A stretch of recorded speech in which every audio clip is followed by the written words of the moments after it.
What is going on, guys? Bingo here. I'm with the Dual Factory and the Sauceless French again. So for those of you last week that missed it, we did actually have him on the podcast. So if you did miss it, go back and check it out. And it's his first time officially being introduced on the channel. Wanted to have him back this week for a more formal introduction and a podcast focused around him. Gotten several questions on who is Sauceless French, and this is it's Doug. Right, we mention him all the time. This is Doug. Doug!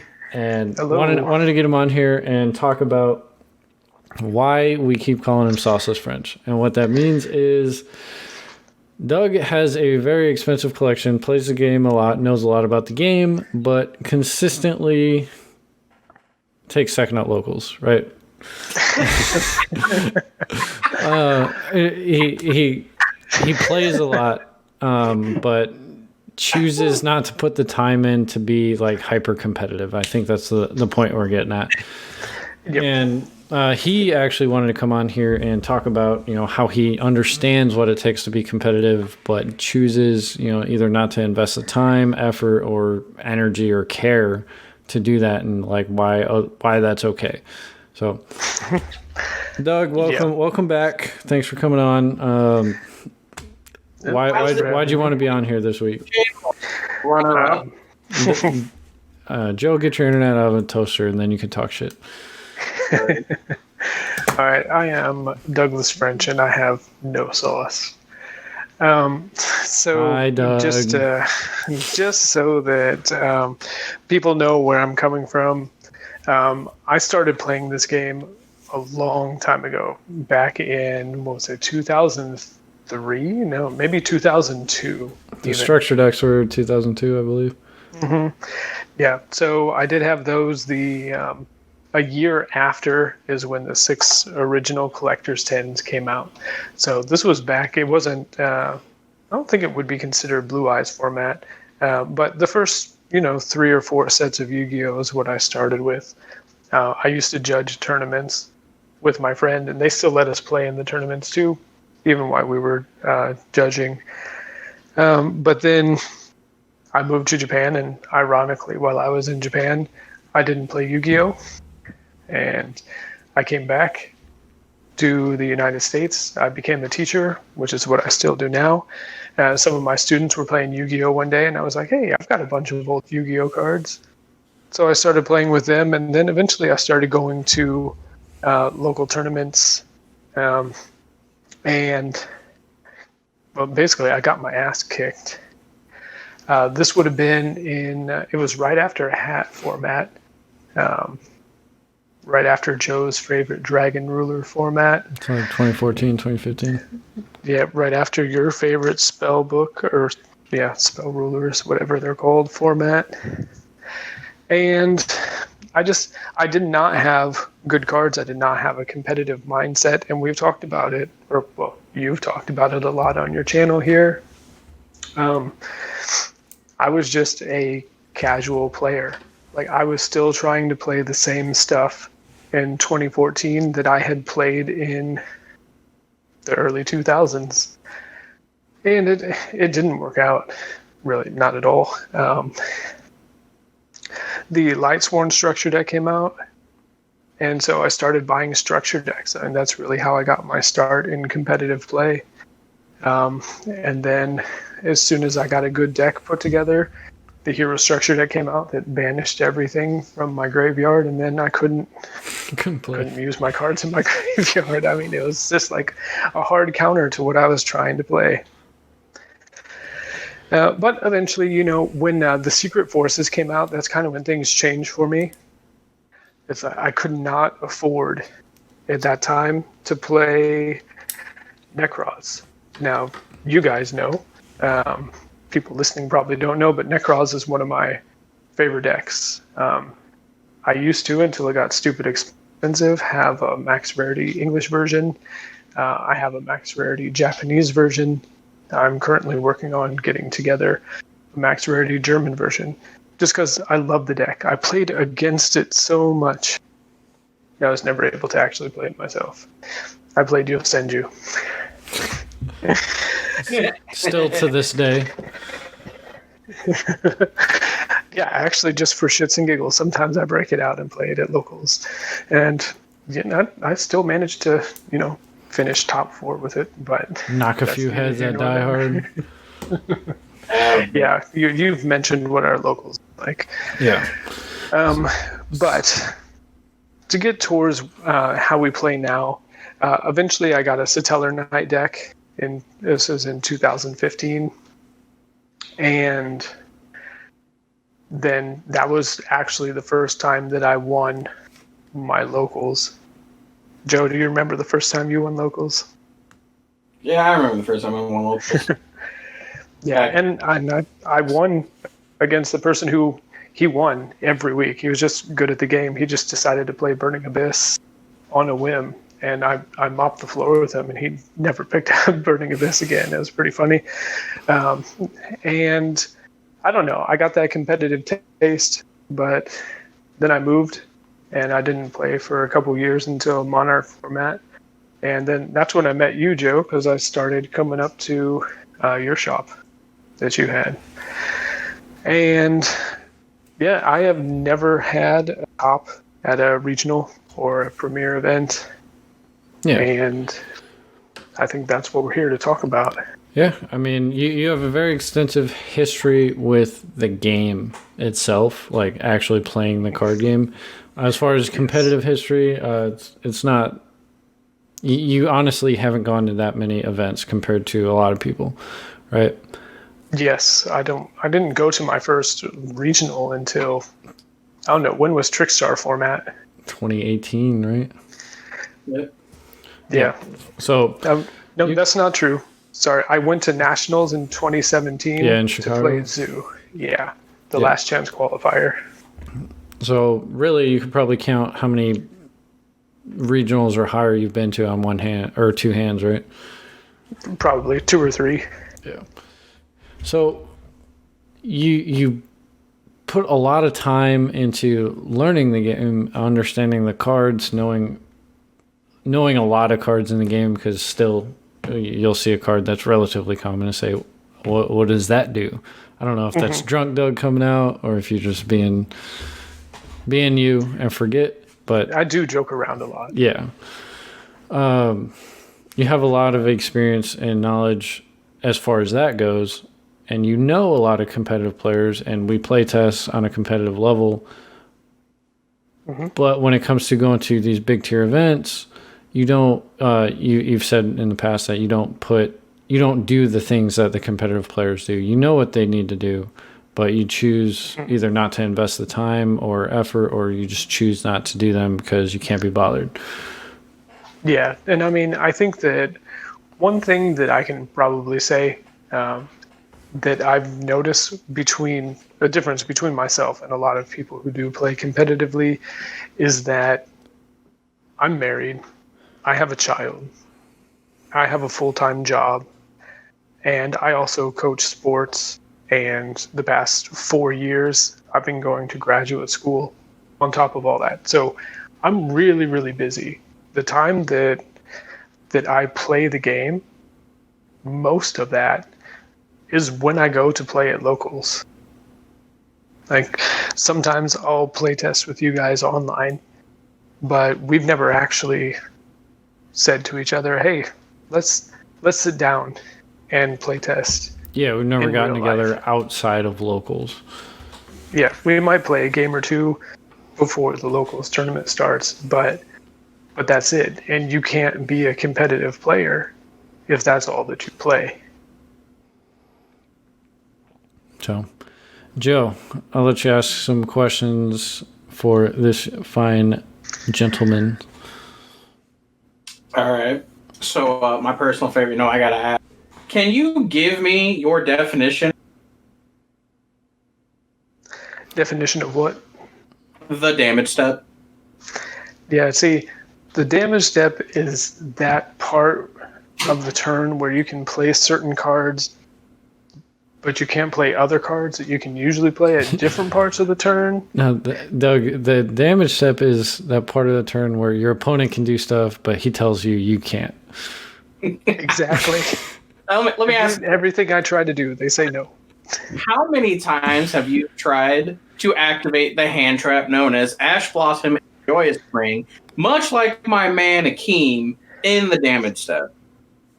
No. Or cards like Called by the Grave simply because they have lightning. Yes. Now, those spell cards with the lightning on them, yes, the quick play spell cards. Okay, yes, I do admit to doing that, but I know the difference between an Ash Blossom and a Ghost Ogre and the damage step. Do you, Doug? Do you? I feel like I do. But see, here's the thing. Here's the thing. I oftentimes will forget, and I think that a lot of players who are not, who don't do very well competitively, I don't know sometimes whether or not I can actually do something. And you can't ask somebody in the middle of a tournament, what will happen if I activate this effect? And I think that a lot of the reasons that I don't do well is because I just don't understand those niche, I guess, detailed card interactions. Yeah, the niche like I could probably do something that would allow me to win the game or arrest my opponent's momentum or stop them from gaining advantage on my turn or their turn. But I just either don't think about it or I don't actually know it. And the reason I don't know it goes back to me not playing the game often enough. Everybody you've had on here who's done really well at tournaments is always talking about how you got to play test. You got to understand. Yeah, you got to understand every deck in the meta. Yeah, you got to understand when to stop your opponent. Right. And I don't know. It's a real easy cop out for me to say, or for anybody to say, that they just don't care, because it's much easier to say you don't care and then have that as a standby excuse for why you didn't do well. It's much harder to say I didn't practice enough to do well. And really that's what it boils down to. Yeah, I don't practice enough. I mean, correct me if I'm wrong, but a lot of the reason you go to regionals is for the experience. Like, yes, it's really fun to play, but you're not going in there like, I'm going to go X1 and get top 8, you know? Like, you're buying cards, getting stuff, having fun, hanging out with Joe, myself, whoever's there. And, like, even me who's going there, like, I want to do well in the event. Like, I've practiced, I want to do well. I'm still mostly going there just because it's a fun time. Yeah, and I don't throw it away, you know. Oh no, absolutely not on purpose, anyways. What is it? I think out of the three of us, I'm the only one who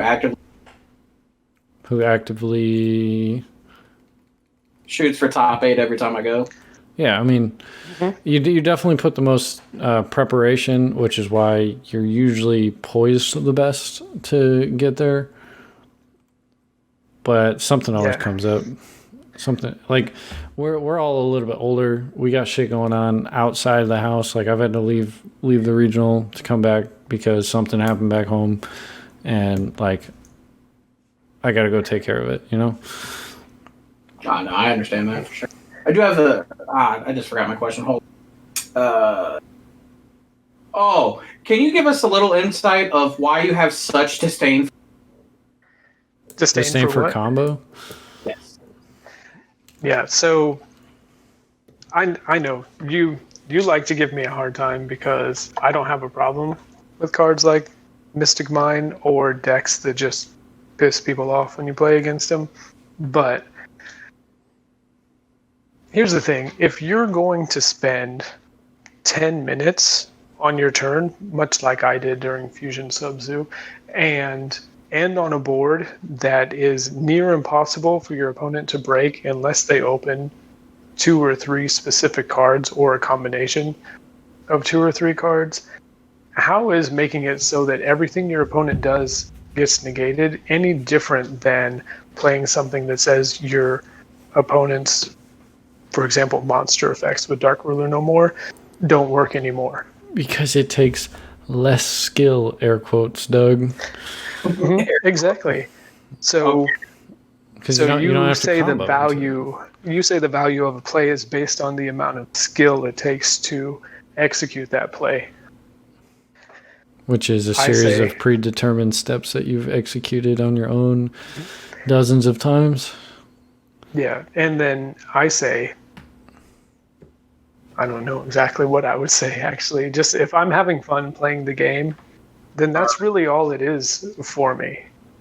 Because I'm sorry, I don't like the anime outside of the first series, really. And I haven't watched most of them, actually.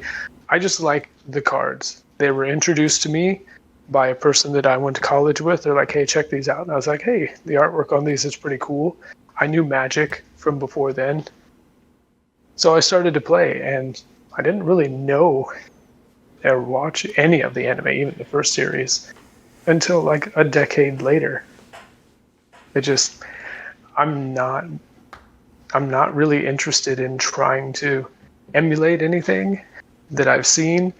I don't really get the appeal of the gotcha moment with a card, because you don't have card effects that people don't know. And so I don't know. I think that I see Yu-Gi-Oh! Differently than the more competitively minded person, which is probably why I don't like combo. And I think we already talked about the amount of time that I can put into the game in the first place. I don't have time to learn the combos. Okay, Boomer. So I just have one follow-up question at this point. Yeah, millennial. Would be your favorite player, and why is it Jeff Leonard? Say that again. Who is your favorite player, and why is it Jeff Leonard? Well, wrong, Jeff. I would probably say my favorite player is Jeff Jones. That doesn't sound like Jeff Leonard to me. Does he have a house? I'm a fan of quite a few professional players. I like watching Yugi tubers. I really like the competitive aspect of the game and seeing all the technical ways that people put decks together. But I just don't have, I guess, the time and the motivation to do that. I mean, I know what it would take. And prior to all this Rona stuff, I had said to you guys, I was going to actually try, even if it was a combo deck, after they made a new ban list. I was going to pick up whatever was the meta, and I was going to practice it with you guys and actually try to do well. Well, we don't have any regionals or other premier events to go to, so that's not going to happen, but I do really want to try it in the future. You know, you're always talking about trying to get me to do well at an event, so I figured I'd give it a try. Of effort in trying to craft you into a top tier, not give it. Yeah, see, I have to learn by doing. You can tell me all you want about card effects and the intricacies of, card timings or the damage step, whatever. But until I actually do it and experience it, I just don't learn the card game that way. Yeah. I mean, I noticed that with you. We were both playing Striker for the longest time, and like these small, like niche situations would come up in the mirror, and I would do something one way, and then you would pick up on it and ask like why I did it, or you'd be like, oh, I didn't know it worked that way. Like small stuff like that, you know? Mm-hmm. And I mean, if people who listen to this channel aren't doing well at competitive events and they're wondering why, all of the really good professional Yu-Gi-Oh players that you've had on here, they have been 100% correct. And I recognize those things. So that's why I don't get upset when I don't do well, because I know I'm not putting in the time that is necessary to do well. I mean, do I want to do well? I do. But I do well enough that I can win the prize support at my locals to help me buy that higher rarity card that I want to max out my deck, And sometimes that's good enough for me. Yeah, definitely. So, I mean, as far as like you as a player, I think we've established like a good profile for you on the channel. So if anyone's ever curious about who Sauceless French is, because that's not going away anytime soon, we got a good reference point. Not by I say hand. it every time. So as far as that goes, I think that topic we're pretty good on. So Doug, with your vast knowledge and experience with the game, what is the best old school Yu-Gi-Oh card, and why is it Lava Golem? I mean, Lava Golem is the best old school Yu-Gi-Oh card because when you're playing a burn strategy and your opponent's putting up those big monsters that are going to beat over or have piercing damage against your wall, you need to be able to put something on their field with gravity bind that makes it so that their own monsters kill them too. Yeah, Joe, take that. Take your Chaos Emperor Dragon Pre-Errata and shove it somewhere. Look, I don't have to take shit from either one of you. All right? Yeah, you do. Yeah, you do. We still got like 3 minutes. Don't be that way. All right, so here, let me ask you a question. Basic common knowledge. Since you are the sauceless French, right? Answer me this. You have 4 monsters on the field. You have 2 options. You can either A, make Saryuja, risk it for the biscuit, or safely make Appaloosa and still guard Dragon. What do you do? I think anytime you can guard Dragon, you guard Dragon. So you wouldn't risk it for the biscuit. Yeah, better safe than sorry, right? Who's playing Saryuja in 2020? Like, hold on. I just like we never talk about this. How is a card that was like, this card needs to get banned, this card needs to get banned, like, and it's insane on paper, just completely just not relevant anymore? You know, draw. Well, let me answer your question with another question, John. You ready for it? What is Nibiru? Can you, in fact, smell what the rock is cooking? And I know that's the answer, because you cannot make that card where either your hand's gas enough to play through Nibiru, set up around it prior to full combo, and you don't need it, or you go into Saryuja and lose to the rock. Like, I know that's the answer, but like, that card is fucking nuts. Free special summon, draw 4, put back 3, fix your hand, and it's just like, nah, we're gonna forget about this whole like guard dragon thunder bullshit that we experienced a year ago. We're gonna forget that ever happened. Also, That sounds like combo shenanigans to me. I have one final question for Sauceless French. Best format in your opinion? Go. Best format. Best format? 2014. I love hat format because it's the only format where I can consistently beat you. Say that again. Oh my god. Please make this ass whoop I'm about to give you that much better. I mean, Yeah, who was it that said, "Oh shit, you're playing Lava Golem"? That did happen. I will admit to that. damn. Oh, you're playing the Lightsworn version of Rulers? All right. All right. Really, what's your favorite format, Doug?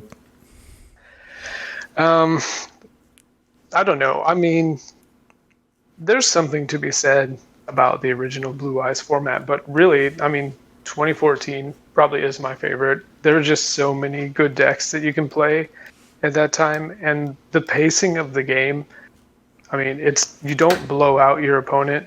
You still have a lot of back and forth interaction. You can play mind games with your opponent a little bit, But it's not too slow. right? And it's forgiving if you make a mistake. Like, one mistake's not going to lose the game for you, but I guess it's just, yeah, it is the right balance of not too fast, not too slow. All right. Well, I mean, that pretty much sums up everything I got for him. Joe, you got anything? You know, I know it's the reveal and everything, but I gotta say, Douglas French, you still have no sauce. Piccolo, you have no sauce. Hey. All right, Doug. So you got anything you want to say as after your reveal?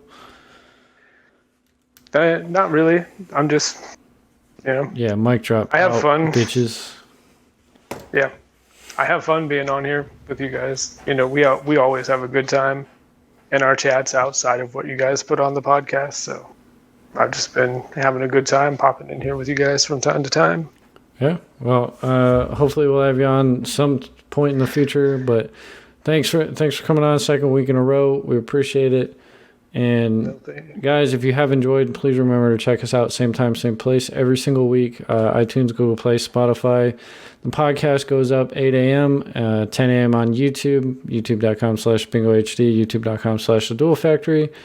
And with that being said, I'll see you guys back here next week. Peace out. There you go.